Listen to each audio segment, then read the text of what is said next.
뭐라고 얘기할지 안 잊어버렸죠? 우선 이런 것 같아요. 제가 보기에는 직접 뭐 들어가 보진 않았지만 연자제는 아니니까 아들 문제인데 왜 아버지가 그러냐 뭐 그래서 넘길 수 있었다는 생각을 하는 것 같고, 두 번째 학폭 문제가 그렇게 심각한 문제라고 생각지 않은 것 같아 이분들은. 근데 실제로 엄청난 일이거든요. 이게 평생을 한 인생을 완전히 망가뜨릴 수 있는 이런 건데 그 피해자들 생각을 전혀 안 하는 사고 방식인 것 같고, 세 번째는 곳곳에 검찰 출신들이 다 있어요. 이분들이 검사 또는 검찰 사무관 출신들이 결국 자기 식구들을 뭐 그 정도야 이렇게 하고 넘겨주는, 이게 시스템 문제라고 하는데 과연 시스템 문제냐, 아니면 공직에 임명을 할 때도요 같은 향후에나 같은 동창회나 이거 잘 안 하거든요. 이유가 뭔지 아세요? 그건 오랜 기간 사귀어온 분들은 긴장감이 없어요. 견제는 못 합니다. 삼국지대에도 상피제도가 있었습니다. 네. 그런데 이 검찰 출신들을 곳곳에 다 놔두면 결국 검찰 출신들 임명하는데 전혀 꺼리낌 없이 민심과는 다른 판단을 할 수도 있는 게 아니냐. 이걸 과연 시스템 문제로만 돌릴 것이냐라고 보는 거예요, 저는. 검사들은 이렇게 합니까? 참. 나나님, 한동훈 말장난 책임감을 느낀대. 누가 자기 감정 물었나? 어떻게 책임질 거냐고 묻는 건데 저게 검사들 책임인가 보죠? 영철님, 네이버만 검색해봐도 안다. 책임져라. 호야종님, 인사 그렇게 하려면 민정수석실로 다시 줘라. 민정수석실 있어야 주죠. 민정수석실 지금 없죠? 네, 없습니다. 영마살님, 정순신을 모른다고? 봉투 부스럭 소리까지 듣는 분이? TV 법무부님, 법무부 장관 영어를 잘해서 그런지 한국말은 못 알아듣겠습니다. 그러니까 이 눈높이라고 하죠. 국민 정서, 감정이 있는데 평소 한동훈 장관 말하는 스타일이 좀 있어요. 그 스타일 좋아하는 분들도 있을 수 있겠죠. 근데 그 스타일도 이런 말 할 때 스타일, 저런 말 할 때 스타일이 좀 다르잖아요. 근데 지금 이건 지금 자기가 좀 미안해야 되는 상황 아니에요? 그러니까 저는 공직자들이 그 공적 책임감을 느껴야 되는 것이고, 한정된 임기 동안에 국민이 위임한 권력을 잠시 동안 쓰는 거거든요. 근데 저는 이제 한동훈 장관의 저런 태도를 보면은 참 국민들의 정서를 건드리지 않습니까? 그러니까 굉장히 권력을 좀 사유하려는 느낌이 지울 수가 없는 겁니다. 마치 자기 권한을 쓰는 것처럼 하다 보니까 뭐 좀 미안하게 느낀다. 뭐 거의 이 정도 수준 아니겠습니까? 이 국민들이 받아들이는 것은 피해자가 있고 그 피해자는 한 인생이 지금 무너질 수밖에 없는 이런 상황. 게다가 그 가해자뿐만 아니라 그 가해자의 부모라는 분은 경찰의 수사 책임자로 지금 올라가면서 또 피해자들의 인권을 보호하는 이런 아이러니. 그러니까 이런 것들 속에서 국민들은 이런 인사 절대 용납할 수 없고 앞으로 있어서도 안 된다. 이렇게 얘기하는데 저 정도의 경각심을 가지고서 약간의 그 미꾸라지처럼 뭐 책임을 느낀다, 뭐 진다는 건지 안 진다는 건지 알지도 못하겠고 이런 식으로 반응하는 것은 굉장히 국민을 좀 우롱하는 태도다. 그래서 저는 권력을 위임받은 공직자로서는 좀 해서는 안 되는 발언인데 저런 발언이 튀어나온다는 것은 현 정부가 민심과 얼마나 지금 동떨어져 가느냐 이걸 전 단적으로 보여준다고 생각합니다. 책임감을 느끼면 정말 무겁게 책임을 느끼고 있다. 내가 책임지고 있는데 이런 것 어떻게 해서 알아볼 수 없었는지 시스템을 한번 더 들여다보겠다. 뭐 이런 정도는 해줘야 그게 상식이죠. 그런데 비상식이 상식이 되는 것 같고요. 저는 이런 여러 단면들을 보면서 그러니까 저희 사무실에 검찰 굉장히 고위직을 보낸 분이 계세요. 거의 평생을 검사로 산 검사의 정체성 있는 정치적인 성향 대단히 보수적입니다. 윤석열 대통령 체제가 출범했을 때 상당히 걱정하시더라고요. 검찰에 대한 애정이 굉장히 큰 분이기 때문에 검찰에 오염될까 두렵다라는 취지의 이야기를 하는데 지금 딱 이런 상황을 예견하셨나 보다. 그 변호사님이 이런 생각이 드는 게요. 지금 댓글들 달리는 거 보면 그렇습니다. 이 검사의 인식인가? 왜냐하면 지금 이 집권 세력의 많은 부분을 검찰이 담당하고 있는 건 부인할 수 없는 사실입니다. 검찰 출신 인사들이. 새로 나온 말 중에 사시오패스라는 말이 있어요. 사시를 쳐서 검찰직, 고위직에 갔는데 어떤 공감 능력과 이런 건 제로라는 겁니다. 한동훈 장관은요. 본인이 굉장히 저는 말하는 스타일에 한 단어로 정리를 하면 무례함이라고 생각합니다. 국회 나와서도 그렇고요. 모두를 적으로 돌리는 것 같은데 기자는 김대중 대통령께서 말씀하셨죠. 제일 처음 만나는 국민입니다. 그렇다면 저런 태도로 말할 수 없고요. 심지어 야당을 대하더라도 적개심에 불타서 이야기를 하는데 아마 다 그 말이 본인이 내뱉었던 말들이 또 본인의 지금 발목을 몇 개월 지나지 않아서 잡고 있지 않습니까? 그 자신만만했던 태도, 나에게 질문 던지라는 부분에 대해서 실제로 응답하고 있지 못하잖아요. 이런 부분이 이번 건으로 그칠 것인가? 저는 그렇지 않을 거라고 생각합니다. 본인 태도에 아주 전향적인 변화가 없다라면 더더 그럴 건데 저는 태도 변화가 있을 거라고 기대되지도 않습니다. 장관이 예.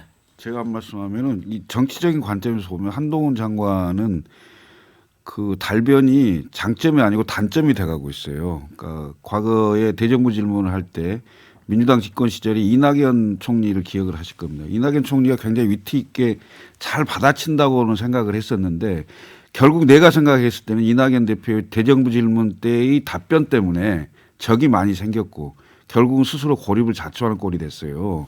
그래서 한동훈 장관이 그 카메라 앞에 서서 자꾸 답변하고 말하는 걸 즐기는 것 같아요. 내가 보기에는. 근데 이게 본인이 앞으로 정치를 더 한다면 정치를 하는 사람이 된다면 대단한 마이너스가 되고 부메랑이 돼서 돌아올 것이다. 국무위원회 한 사람이고 법무부 장관이라면 말을 무겁게 하셔야 되고 말수를 줄여야 돼요. 만약에 이렇게 계속 간다면 상당히 어려운 지경이 올 수도 있다 이렇게 생각합니다. 달변이 말 그렇게 막 빨리 하고 막 뭐 아는 거 많은 것처럼 이야기한다고 달변이 아니에요. 달변은 정말 좀 칭찬해 전달이 준 겁니다. 제대로 돼야죠. 만약에 한동훈 장관 같은 사람이 만약에 패널로 온다면 저는 그런 사람하고 같이 방송 못 해요. 달변은 아니고 쾌변인데요. 쾌변 빠르니까 쾌변은 뭔가 좀 어감이 이상하네. 제가 장관 보기에는 예. 이런 것 같아요. 그 특수부 뭐 일부 검사들이지만 인생을 그렇게 살아온 것 같아요.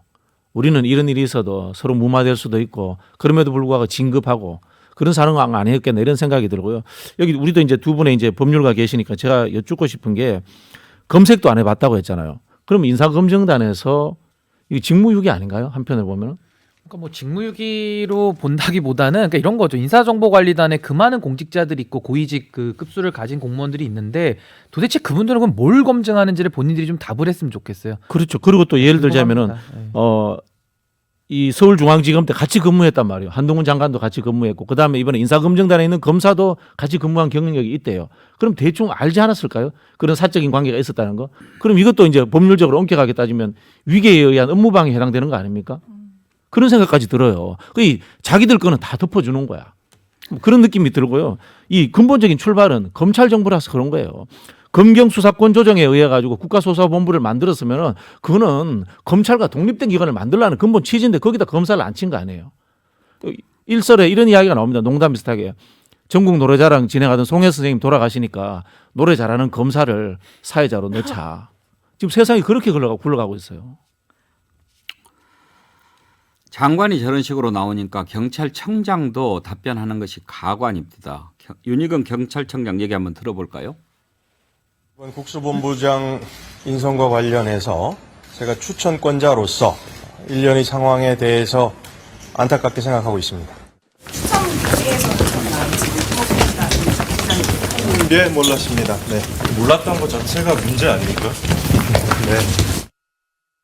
웃어? 저긴 또 책임감 얘기도 안 해요. 근데 저거는 나 좀 이해가 돼요.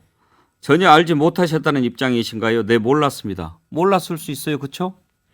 근데 뭐 윤희근 청장은 사실 저 자리에 있을 수가 없는 분이죠. 원래는 원칙대로 한다면은 지금은 이제 집으로 가셨어야 될 분인데 지금 행안부 장관도 직무정지 상태 아닙니까? 근데 아무래도 경찰청에서 이제 2인자죠. 치안 정감이라고 하는 국수본부장 자리를 하면서 이제 채용하면서 대통령실하고 좀 교류가 있었다라는 걸 본인이 인정을 했습니다. 그러니까 아무래도 요 사안만 놓고 본다 그러면 윤희근 청장은 자기가 한 게 별로 없다고 느껴지는 겁니다. 그래서 아마 저런 태도를 보이는 게 아닌가 싶습니다. 그러니까 장현미 변호사 그런 느낌이에요. 아, 다 알면서 왜 나를 갖고 그래? 내가 추천권자지만 내가 추천했겠어? 네. 이런 느낌이 있는 거예요. 맞습니다. 이 지금 일련의 영상을 보면요. 좀 어이없고 허탈하다는 취지인데요. 왜 그럴까? 본인들은 낙하산 인사로 그냥 꽂힌 거거든요. 아니 우리한테 실권이 없는 거 알잖아. 내가 권한을 부여받은 건 형식적인 거 알잖아. 국수 본 자리가 검찰에 갈 자리입니까? 전혀 절대로 그렇지 않다라고 생각합니다. 그걸 경찰청장이 추천을 해요. 근데 본인은 명목상 추천권자라는 걸 이 헛웃음에 담아서 기자들에게 약간의 뭐랄까요? 어필한달까요? 그러니까 약간의 무언의 항명처럼도 저는 좀 느껴지는 부분이 있었습니다. 저렇게까지 자리를 지키고 싶을까요? 글쎄요. 근데 그 제가 보기엔 윤희근 청장은 상당히 기분이 나쁜 표정을 진 거예요. 왜냐하면 그 말씀하셨다시피 내가 직접 추천자라고 말은 했지만 대통령실하고 상의했다고 그랬잖아요. 네. 그게 무슨 뜻이에요? 결국은 용산에서 다 했으면서 왜 나한테 물어보냐. 난 책임 없다는 얘기를 한 거고 그 말을 했다는 것 자체가 나 굉장히 기분 나쁘다. 이걸 뜻하는 거겠죠. 그리고 이제 국가수사본부 얘기가 나와서 하는 얘기인데 사실은 하려면 제대로 했어야죠. 이게 아예 경찰로부터 분리해서 중대수사청을 만들고 이 수사청에는 수사 잘하고 수사를 잘할 수 있는 사람들을 모아서 검사든 경찰이든 예? 수사관이든 이런 사람들 모아서 별도의 청을 만들었어야죠. 지금 경찰 안에다가 그 본부만 만들어서 경찰에다 엎혀놓고 예? 예를 들어서 지금 대통령과 대통령 주변이 검사가 많지 않은 상황에서 수사본부장이 검사가 오면 그게 안 됩니까? 검사 출신이 오면 안 됩니까? 그건 아니잖아요. 그렇지 않았습니까? 근데 지금은 대통령 그다음 주변 분들이 다 검사가 많고 거기다가 경찰 조직 내부에 있는 본부장까지 검사를 넣으니까 그렇게까지 해야 되냐 이런 비판이 올 수 있는 거지만 실제로는 국가수사본부장이 검사 출신이면 어때요? 수사 잘하고 공정하게 잘할 수 있는 사람이면 되는 거죠. 안 그렇습니까? 근데 법상으로는 갈 수는 있습니다. 그러니까 법에 보면은 검사 출신도 10년 이상 경력을 갈 수는 있게 돼 있는데 지금 이제 문제의 핵심은 이거겠죠. 지금 보면은 검사장으로 지금 임명된 지금 그 누구죠? 그 정순신 네, 정순신 국수본부장 후보자는 이원석 총장하고 한동훈 장관하고 동기예요. 연수원. 예, 연수원 동기입니다. 그러니까 이런 분이 간다는 것이 그럼 과연 그분이 가서 과연 중립적으로 수사를 하거나 검찰에다가 보고 안 하겠습니까? 뭐 한동훈 장관은 김건희 여사랑 카톡 나누고 이런 것도 다시 국민들이 다 알고 있는 마당에 저도 딱 그 생각이 들더라고요. 이원석 총장하고도 다 동기구나. 엄청 친하겠구나. 그럼 당연히 연락을 하겠죠. 근데 그런 것들이 아무리 법상으로 갈 수 있다고 돼 있다고 한들 국민 정서 고려하지 않고 그렇게 보낸다는 것 자체가 굉장히 권력이 오만하다. 그걸 반증한다고 저는 봅니다. 이병주님, 앵커님, 사법기관인 경찰, 검찰에서 몰랐다고 하면 누가 알겠습니까? 국정원에 물어봐야 합니까? 국정원도 모를 겁니다. 근데 자 이렇게 이제 다 몰랐다, 뭐 안타깝다, 책임감을 느낀다 이렇게 하면 그냥 끝나나요? 저는 일단 그 야당에서 인사검증단 문제를 그 법적으로 문제를 걸어야 된다고 봅니다. 네. 지금 이게 인사혁신처가 있지 않습니까? 행정부에서 하려면 인사혁신처에서 해야 되는 거고 또 대통령이 국가 원수이기 때문에 그 권한을 한다면 대통령실로 돌아가야 되는 거고 그게 정상이라고 봅니다. 네.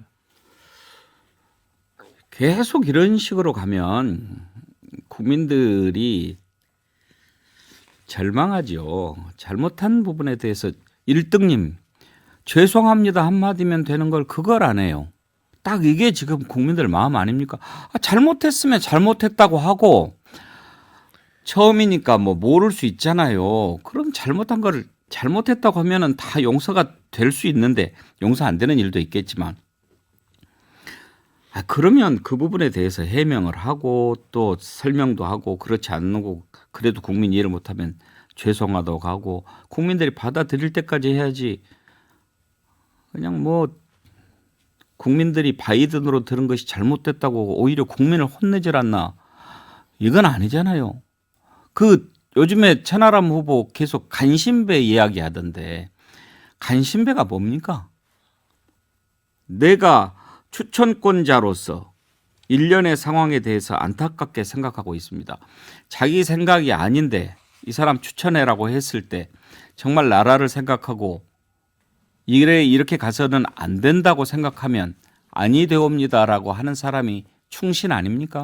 그러니까 뭐 이번에도 간신히 누군지는 밖에서는 알 수 없는데요. 내부에서는 알 겁니다. 이번에 정순신 후보자를 추천한 사람 누군가 있지 않겠습니까?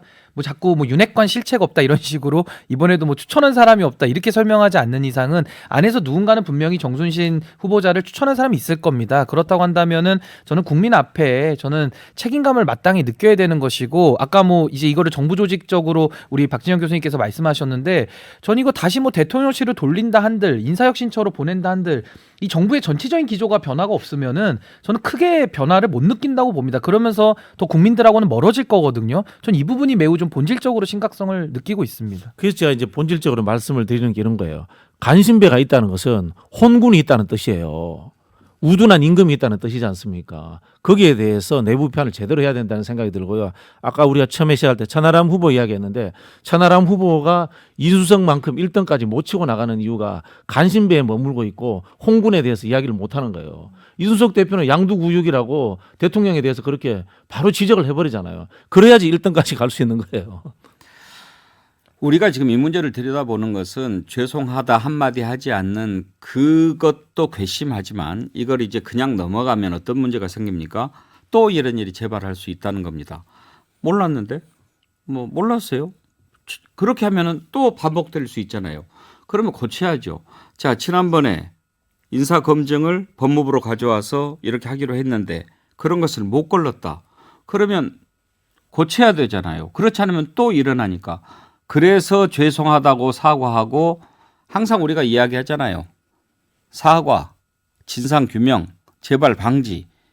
그래서 이제 사과가 필요한 건데 이렇게 하면 이제 재발 방지책을 세울까 궁금하는데 어떻게 인사 시스템 바꿔야 되겠습니까? 일단 저는 그 법무부에서 처음에 이 인사검증 시스템을 가져왔을 때 했던 이야기들이 있어요. 법무부에서는 여러 이제 조회가 일단 가능하기도 하고요. 이런 내부 정보 같은 게 있기 때문에 단순 세평이나 이런 거에 머물지 않고 시스템적으로 하겠다는 취지였거든요.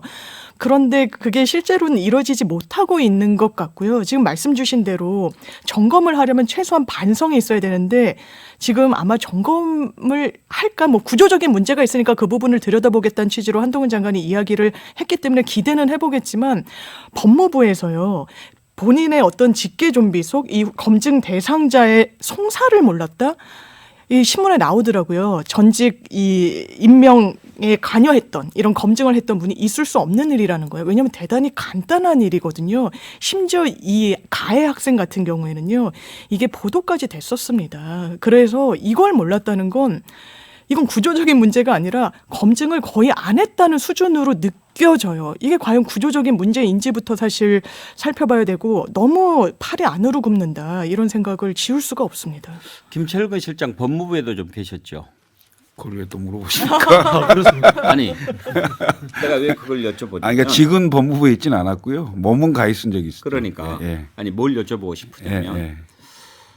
그때 검찰하고 지금 검찰하고 좀 많이 다르기도 하겠지만 네. 그래도 이 검사들의 어떤 생리라든가 이런 것을 좀 겪어보셨을 거 아닙니까? 그렇죠.